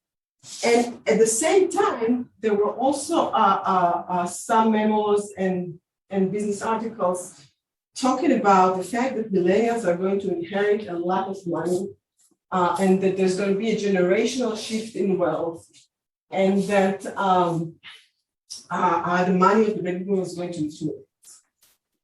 So then if you go to, like 2018, there were lots of articles in the Financial Times saying the new investors are going to be the millennials, they have different preferences, okay? The research sources of the market and of the funds were telling them this generation is different.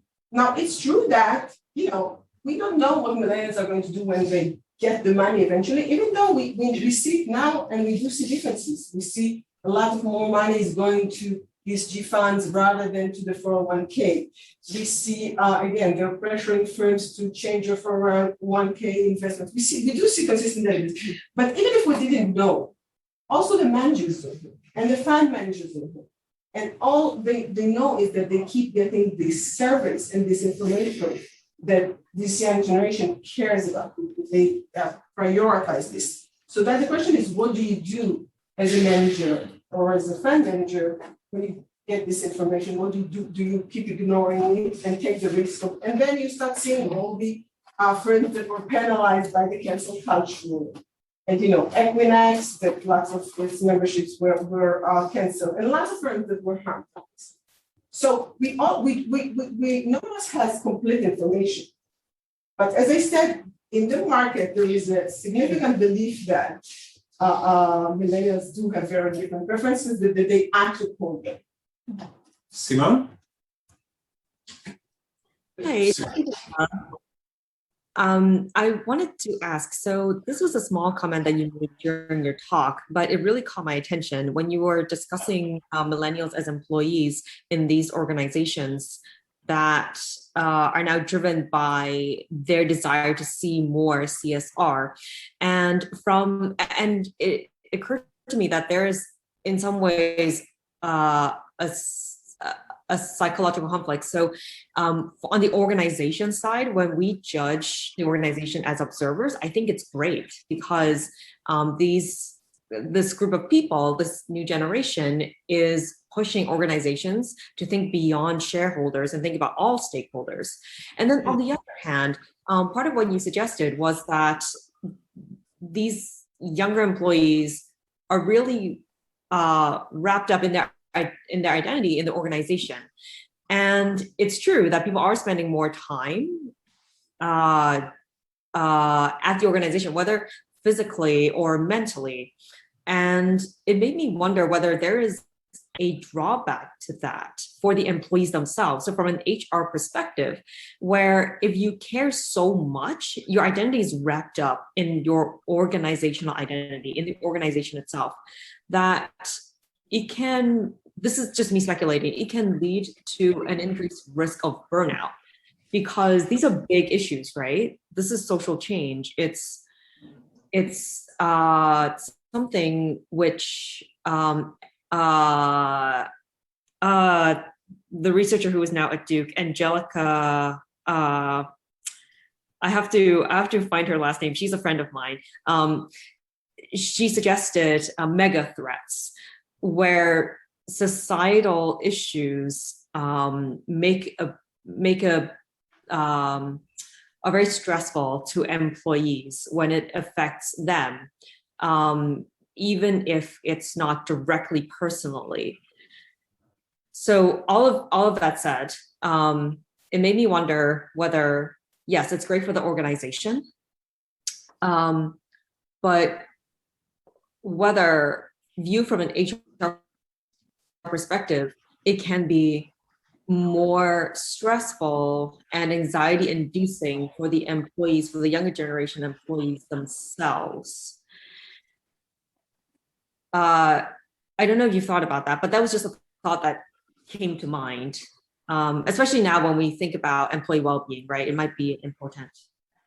Right, so I think that also this is different somewhat. A lot of things are different. And I didn't focus on that, but from what I've seen, actually, for example, they expect to spend less time in their work, but it doesn't matter for them that they still demand their work to conform to their values.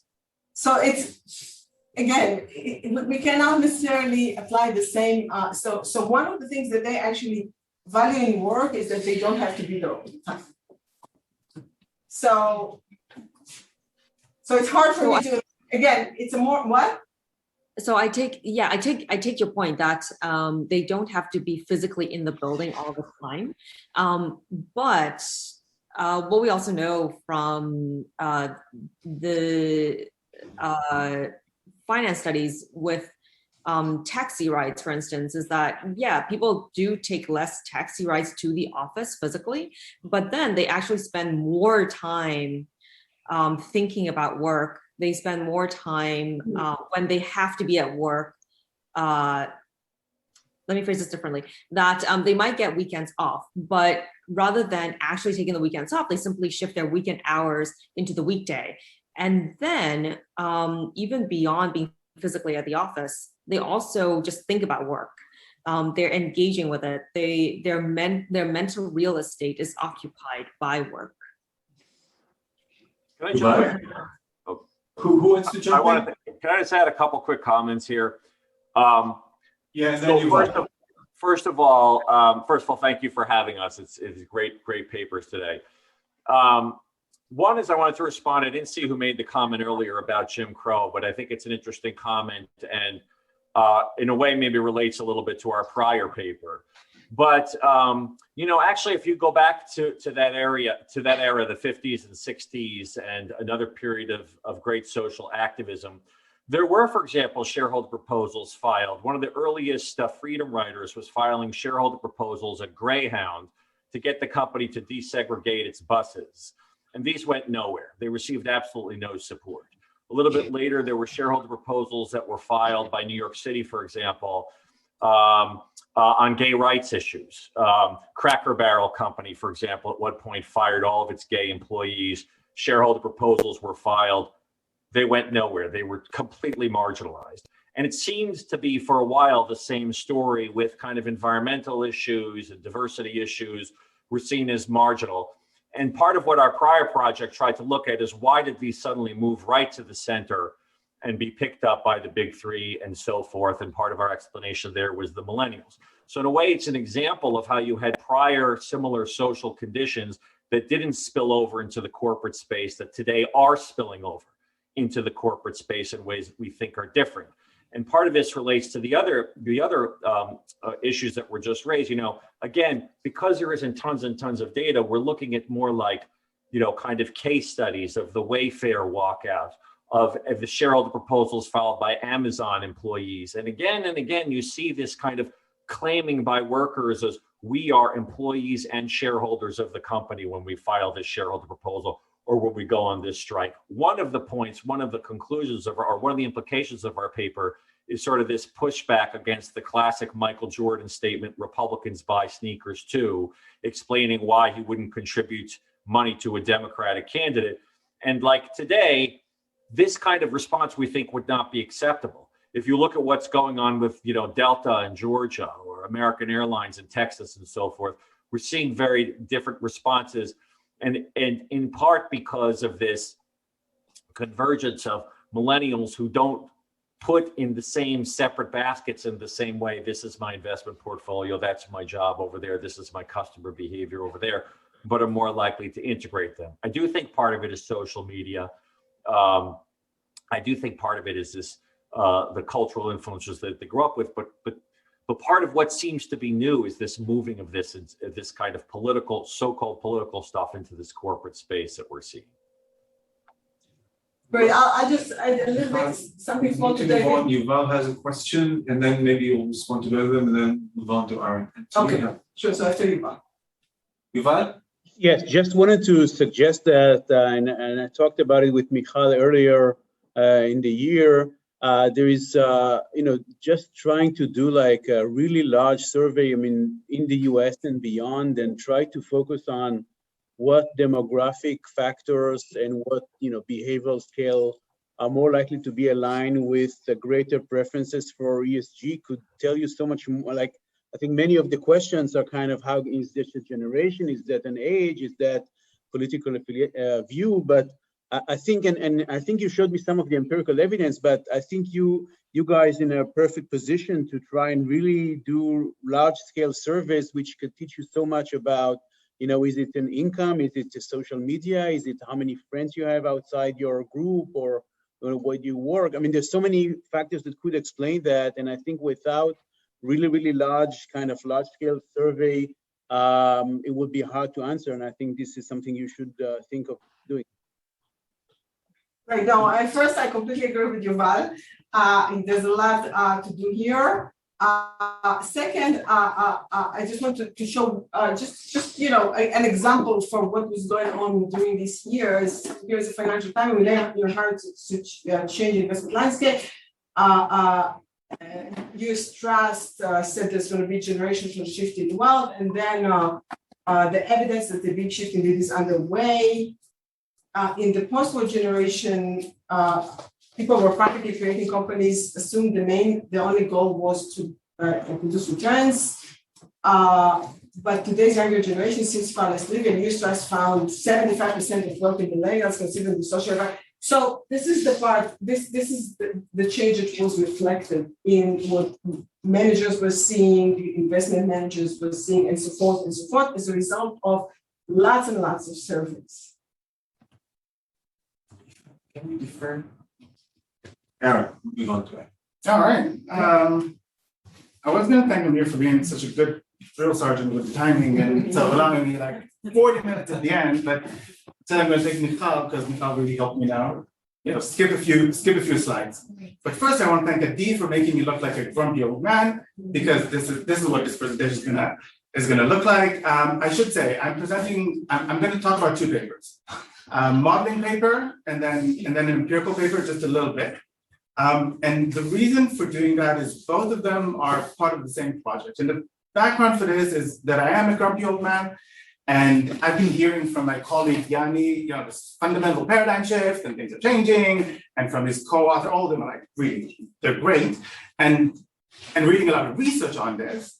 And what the research seems to suggest is exactly what Michal has just said, so that saves me a lot of time. Being pro-social is good with stakeholders, or at the minimum ineffective. Being antisocial leads to boycotts, punishment, and reduced willingness to pay, and all of those good, bad stuff, right? So if you couple this with the evidence that we have so far, I don't know why this is lagging.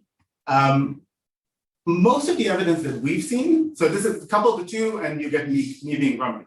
Most of the evidence that we have is either on research of the type of a single firm, like the experiments Hajin showed us, or these regressions where you take lots of, like a large sample, and you run a regression on it.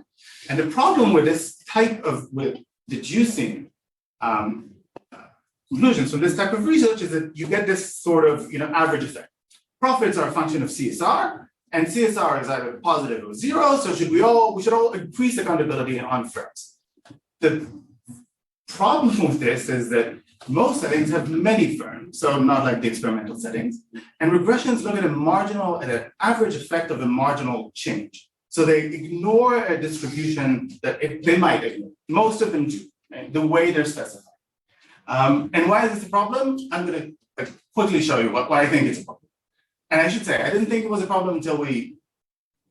You don't think it's a problem?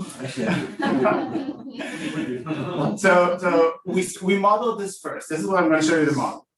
I'm going to like browse out the model because I should say my co-authors are super smart. I'm like, so everything good about this, including the model, is my co-authors. So what we did is we modeled what happens when you have competitive markets and heterogeneous stakeholder preferences. And that is the first paper that I'm going to show you. It's a modeling paper, a differentiated duopoly for non-competition. It's like super simple, even I can understand it.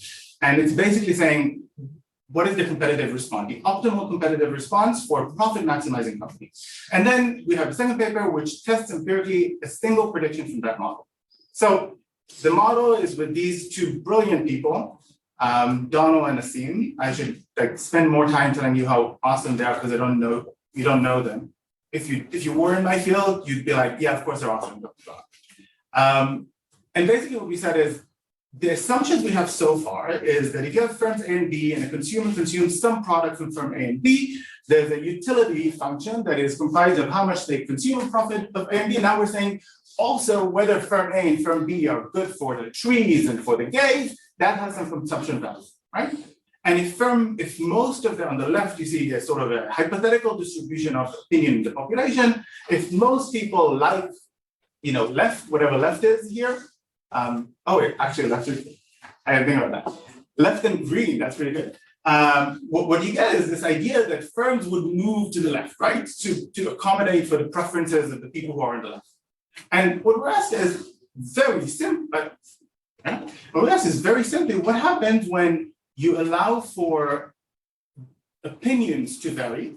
So, I happen to really support, gay marriage, but someone else might find it super, everybody's going to hell. So what happens when you have these preferences? So what we do in the model is we basically say, we allow for negative utility from a firm signaling that they, donate money to conversion therapy, or the COO of Chick-fil-A going and saying, we shake our fist at God allowing gay marriage, right? So I have a negative utility from that. Someone else might have a really negative utility from gender neutral bathrooms happening, 4 states over in North Carolina. And that's all we do in the model. We just take a differentiated duopoly, the CSR models, and add this negative CSR. Use unequal distribution of preferences? No. What we're going to model is what distribution of preferences is going to generate a bifurcated response. Surprisingly, many of them would. And I should say, this is like, Hajin, I'm going to quote from Hajin. This idea of a negative disutility, Hajin just showed us. So I don't need to show you that it happens.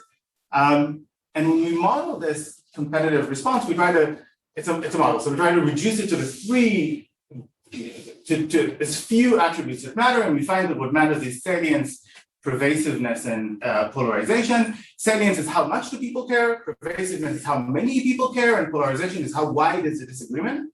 And I will also stand on the shoulders of giants here and say we do have evidence for this from Hirst, Kastiel, and Kricheli, because as they show, investors are willing to forgo some monetary gain. So there is salience, 2.3 to 3.3%. They're willing to sacrifice, a high percentage of individuals are not willing to sacrifice gain. So pervasiveness is low for those specific issues. And also there's heterogeneous preferences, right? So, and according to political affiliation. So there's also polarization. So thank you, panel people. You saved me a bunch of slides.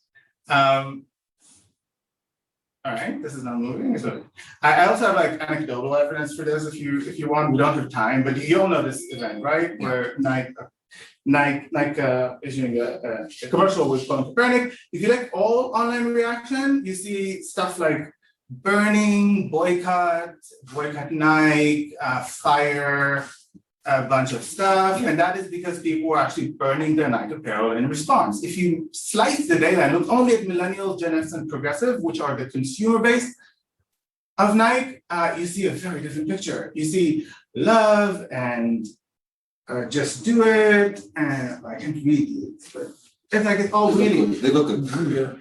It's like really positive stuff, right? So what Nike did with this commercial is slice the market. So you do have, my point is, you do have these polarized responses. I'm sorry, this is like laggy as hell. My screen shows something else. Okay. All right.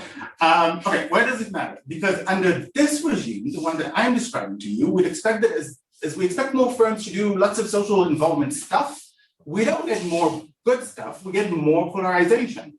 And what's worse, firms that are actually doing this polarization are actually going to be more profitable. And these profits are going to come from segmenting the market. So they're going to come from consumer surplus that is now going to these companies. We also have a few other results that I don't really have time to talk about, but if we push firms to do like the ethical stuff, it just makes their competitors be more profitable. Anyways, all right. So do we have any evidence that what the nonsense that we're just talking about with Greek notation is true? So we took an index that has been used in the past to look for positions of firms' take on LGBTQ issues. I will tell you, we have a whole section in the paper with Donald and Nassim on measuring polarization, salience, and pervasiveness.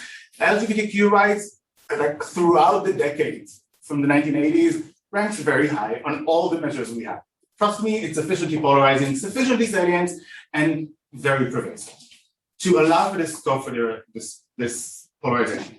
But the prior research that I'm just going to show you, using the same rating that we show, as well as other research, shows that being good is profitable. And that's basically it.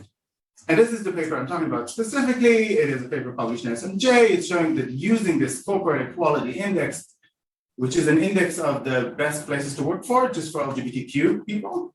If you take this index over this 4-year period, the higher you rank, the better your performance is.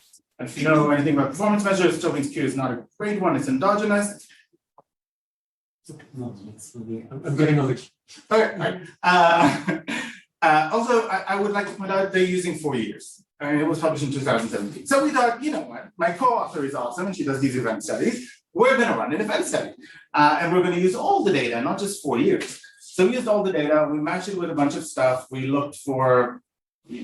did a web search on headquarter location, where firms do business. We matched it with all the KLD, Asset4, CSR stuff, and CompuStat, and ran an event study. I'm sure you know what event study is. I'll talk to you about it in a minute, but I want to show you some descriptives, okay? So what's the event?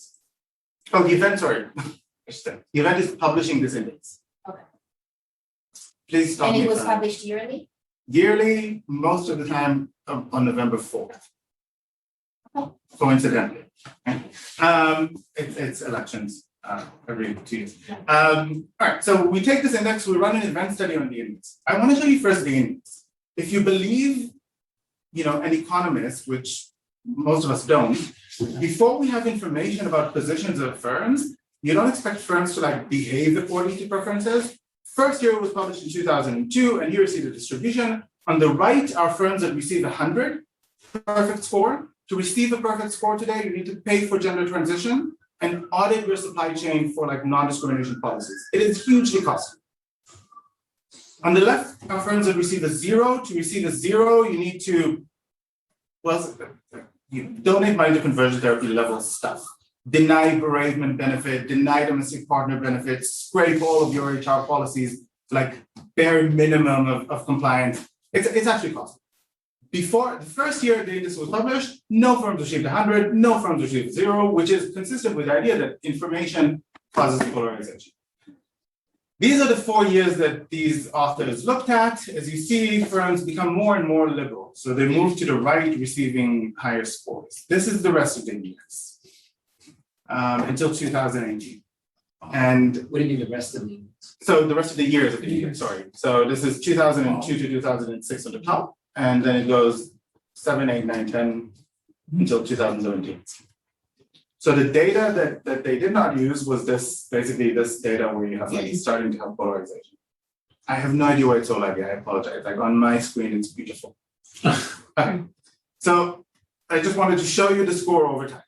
And now we're running a financial event study, which is a little bit more causal than Tobin Q or what I just showed you.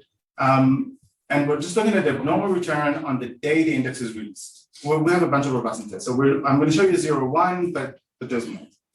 And you know what a financial event study is, right? I don't need to like go over this thing. You run a model to estimate returns of company I over like a period, usually a yearish, so 250 days. And then you take the expected return, you shove it in a model where you look at the return on day I of firm, a day T of firm I, and you just subtract what you expect it to be the return. If it's positive, markets love it. If it's negative, markets hate. Let me show you the results. See, Amir, this is not. I want more time. I want more time. Like I'm going to show Amir because it's like working on my. All right. So we think that investors would react to the highest scoring and the lowest scoring firms positively. On the left, you see the ones that receive the best. Okay, I'm just going to figure that. Because it's so laggy, I'm going to show you a figure. All right. This is the average distribution over the entire years. Okay. I'm going to show you the abnormal return for each quintile. We just divided it for 25, 0 to 25, 25 to 50, 50 to 75, 75 to 99, and then 100 separately because salience and all of that. And this is what it looks like. Receiving 100 is good. Receiving just under 100 is actually really good, which is consistent with the idea that receiving 100 is very expensive and receiving a 95 is not. Receiving 0 and being like super anti-gay is better than receiving 100. And it wasn't in the first 6 years of the data. It is like substantially more now. And it's robust to like various situations. And what it takes to get the 0 has remained the same? No, so we have a bunch of robustness tests. It changed over time. It's harder to receive 100 and it's harder to receive a 0. Still, most firms receive 100. We do like run robustness, removing these years. Actually, the main problem with the index is that it is subjective, right? It's actually not. So we ran an analysis of the criteria of the index. 25 points of it, which is why we did this, are subjective. The rest is like do you have anti-discrimination policy? Do you have domestic partner? But how much was this a surprise when they announced the index? Yes. Okay. We have a robustness test for this as well. Like, what information is in the index? All right. So let me just wrap because I'm like, God. Okay. I just want to show you that they're really trying to shame the firms receiving very low scores. So rolling back equal benefits, fighting fairness. This is from the report. This is like a page from the HRC report. Supporting discrimination, and then ExxonMobil is like horrible. They eliminate domestic partner benefits and bought mobile and script. And so they're actually like going out of their way to show that these are evil companies. I'm just going to show you a bunch of slices in liberal and conservative states. Obviously, as you expect, firms headquartered in liberal states. Liberal would be states that voted for the last presidential and congressional elections. Democrat, conservative is the other way. We have different ways of measuring this. Firms headquartered in liberal states are more pro-gay, in conservative states are less. We have this by industries as well. What we find interesting and why I showed you this conservative liberal divide on headquarter is that investors seem to, which is a little baffling, investors seem to react positively for liberal firms in liberal states and positively to conservative firms in conservative states, like less pro-gay. And the rest is 0. And again, this is not time dependent. All right, to conclude, why should we care? Investors seem to react positively to extreme positions, pro and against. And in our setting, the anti-position is more valuable. For strategic management, this is like crazy because these are 6% of the population. So it's 6% of the labor force that you're like courting, or people who are allies. The idea that middle of the road strategies, mass market, low cost strategies, depend on which, what day you wake quarter or Michael quarter up, is not valuable. The middle of the distribution, which is like the most cost effective, markets don't like it. That is something I don't know how to teach it with the frameworks that we have. For all of the social movements and rating systems, depending on the attributes of the issue, activism might drive more polarization. So it's really unclear what it does to welfare. It's really clear what it does to profits of firms. firms are more profitable because they can charge you more because they signal something that you like, but it's not clear what it does to welfare. The fact that Chick-fil-A donates to conversion therapy, but McDonald's puts a flag on, subsidizes some gay prides. And for governance, I have no other way of saying it quickly. We have this like Schelling type segregation, right? So if you believe this, then liberals are going to be in the same companies with me, like all of us are going to be in Patagonia, but I don't know, faith-loving millennials or non-millennials are just going to congregate to other companies, and when we have those companies, and I don't think that's a particularly helpful scenario. And I like philosophizing here. Do we really want competitive markets to adjudicate social positions? It's like, I mean, we have government and regulation and deliberative political system exactly for this. So I'm not sure we want in all issues to consider this. Good. All right, to conclude now. All right, I'm done. Max and then Holger. Sorry, Max, I apologize. Giddy was raising his hand before. Giddy, Max, Holger. So I'll try to be very quick. Aharon, great presentation. Really loved it. Enjoyed it a lot. I'll just a very quick reaction to your final comments. You want the political system to judge values, but I think we may be going in the other direction where the judges political views. But that's just an aside. So really, a lot of food for thought. But 2 comments. One, why did, this is to connect it to Michal's presentation, why, if you're right, and I don't have a problem with your being right, why now? I mean, why didn't we realize this a long time ago? Free markets reign supreme and firms knew how to maximize profit. So what, something changed, or all of a sudden we have this epiphany because you're a great author, co-authors, and you had this vision in the world that became something else.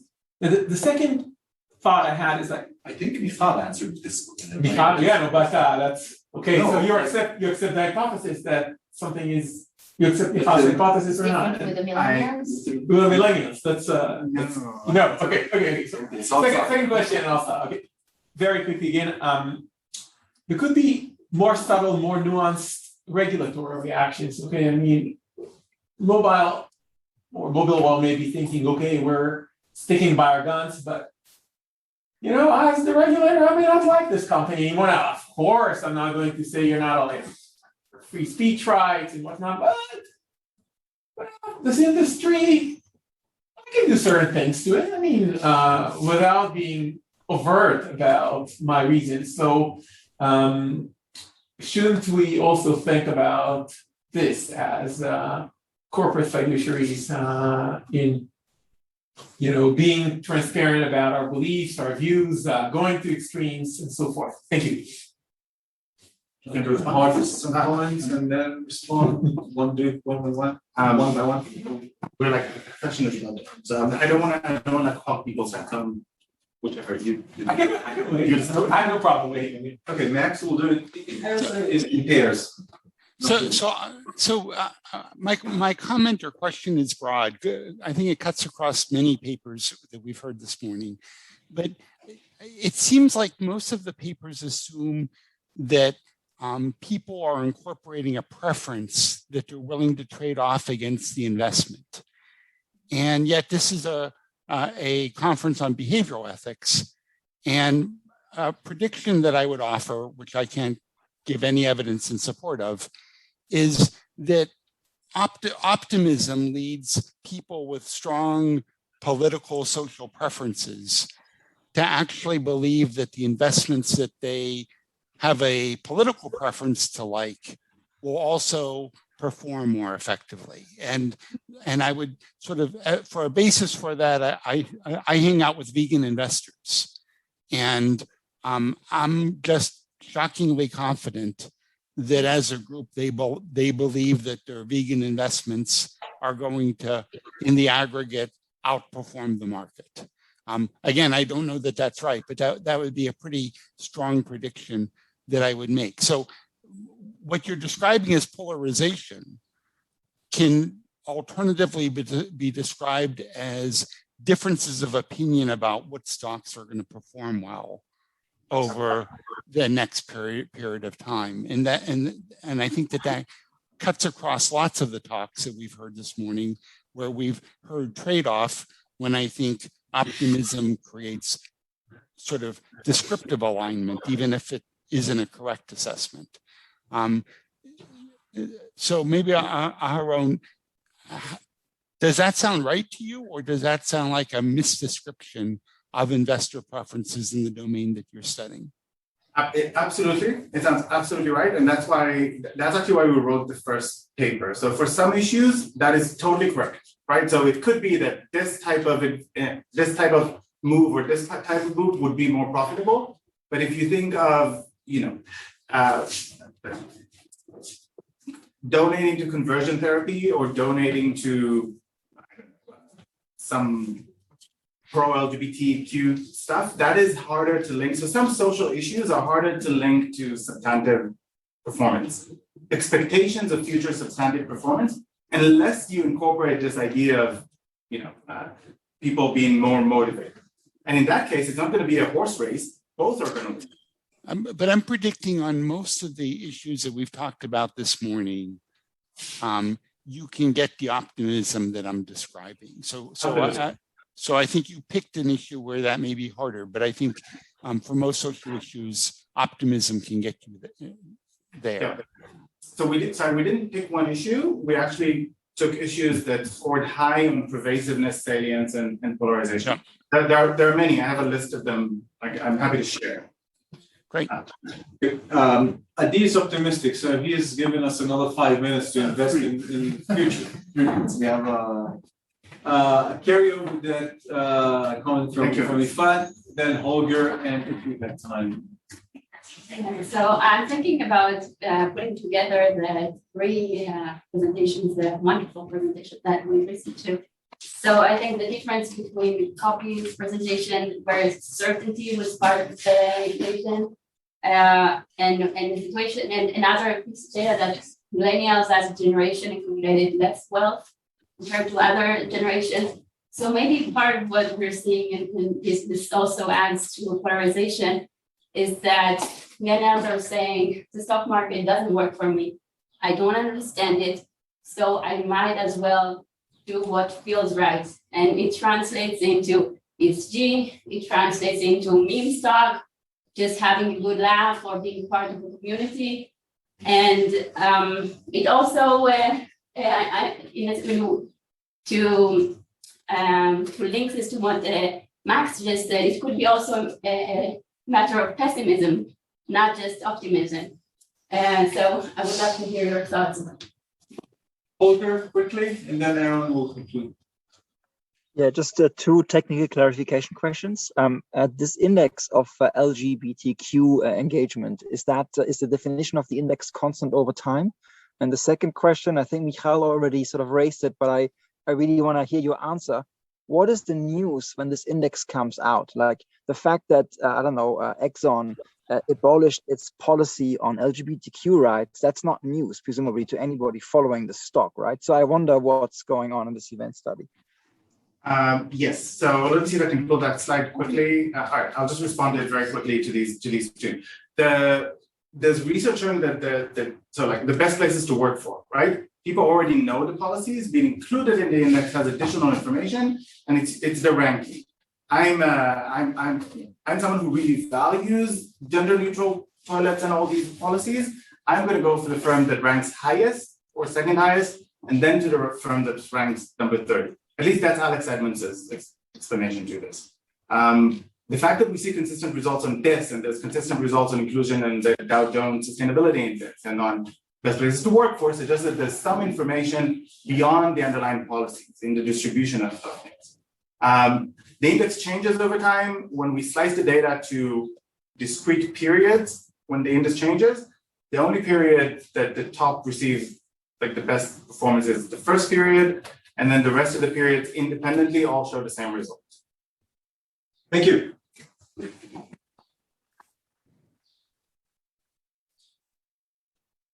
Okay, I think we will reconvene because people already